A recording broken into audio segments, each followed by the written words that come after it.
My name is Tom Benton. I live in Woodstock, New York, which is wonderfully fitting for me because I spent a glorious 5 days in Bethel at the 1969 Woodstock Festival. This is my 3-day festival ticket, which I offered when I arrived at the gate, but they had already taken the fences down and said, go ahead in.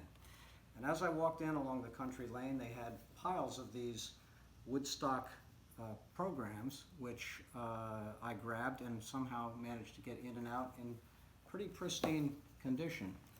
Here's the advertisement for The Who, Ravi Shankar, Janis, of course, Canned Heat, Joan Baez, and Jimi Hendrix is of course in here as well, and Arlo. So anyway, this is a real great keepsake. I was in a very active garage band in high school, so when the Woodstock Festival ad came out in the Times in early spring, my ticket money was in the mail the same day.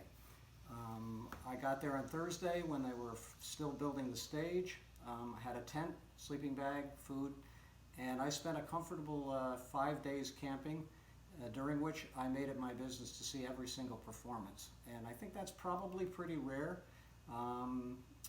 After Jimmy finished, got in my Chevy van and drove home, went to bed Monday night. My parents were happy to see me home alive, and I woke up the next morning, came downstairs and learned that it was actually Wednesday morning. I slept straight through Tuesday because I had been up for 5 wonderful days.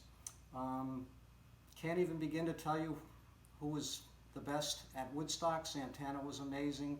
Sly and the Family Stone at 3 in the morning, unbelievable. Hendrix, of course,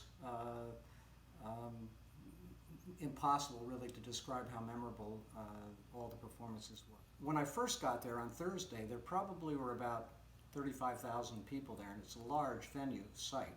So there was lots of elbow room, and it was very friendly and cheerful and just wonderful, glorious, and especially because in those days that countercultural, you didn't know how many other people there were like you, so to see that many of us gathered was very exciting.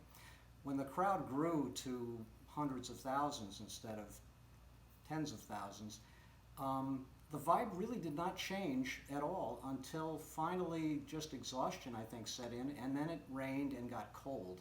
And then it became unpleasant, but it never became unfriendly. People just ran out of stamina and began to leave on Sunday, really afternoon. And many people don't know that Jimi Hendrix played in front of, I'm going to say, about 15,000 people. Almost everybody was gone by that time.